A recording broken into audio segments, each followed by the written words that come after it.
नहमदहु व नसल्ली अला रसूलिहिल करीम बिस्मिल्लाहिर रहमानिर रहीम। मेरे दोस्तों, आज की वीडियो के अंदर मैं आपके लिए वजीफ़ा लेकर आया हूँ। वो वजीफ़ा जो कि हज़रत अय्यूब अलैहिस्सलातु वस्सलाम ने बीमारी के हालत के अंदर जो वजीफ़े को किया तो अल्लाह पाक ने उनको उस बीमारी से शिफा अता फरमाई। आप सब जानते भी हैं कि बीमारी की जब मिसाल दी जाती है किसी को भी तो फिर सबसे पहले हज़रत अय्यूब अलैहिस्सलातु वस्सलाम का तज़किरा पहले आता है कि उनका पूरे जिस्म के अंदर, जिस्म के हर हिस्से के अंदर अल्लाह ने बीमारी को दाखिल कर दिया। यानी पूरा जिस्म उनका बीमार था, सर से लेके पाँव तक, सिवाय एक ज़बान के अलावा उनका पूरा जिस्म ज़ख्मी था, पूरा जिस्म उनका बीमार था।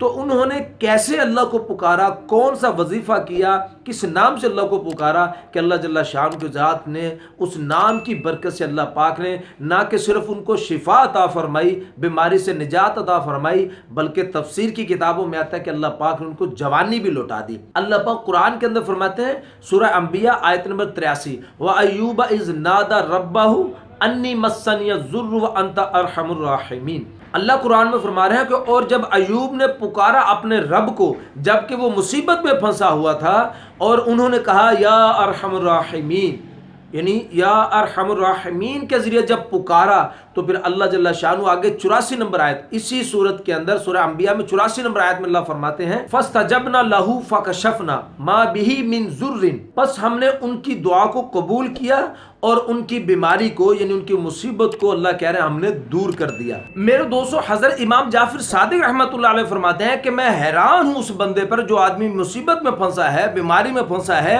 और वो इस वजीफे को नहीं कर रहा, यानी या अरहमुर राहिमीन, इस वजीफे के जरिए अल्लाह से दुआ करना। अब करना क्या है, उलमा फरमाते हैं कि 313 का जो अदद है ये यानी कसरत में शामिल हो जाता है। तो इसलिए आप रोज़ाना किसी वक्त में भी इशा के बाद या सुबह के बाद या किसी भी वक्त के अंदर आप 313 दफ़ा आप इसको पढ़ें या अरहमुर राहिमीन, और अव्वल आखिर आप दुरूशी पढ़ लें, 3 दफ़ा पढ़ लो, 11 दफ़ा पढ़ लो, अव्वल आखिर दुरूशी पढ़ के आप या अरहमुर राहिमीन इसको 313 दफ़ा पढ़ लो। उसके बाद आप अल्लाह से अपने लिए सेहत की दुआ करो। इंशाअल्लाह अल्लाह पाक ज़रूर बस ज़रूर अल्लाह पाक आपकी मदद फरमाएंगे और अल्लाह पाक आपको शिफा अता फरमाएंगे इंशाअल्लाह। तो मेरे दोस्तों, इस वीडियो को ज़्यादा से ज़्यादा लोगों तक सदका जारिया समझ के पहुँचाओ।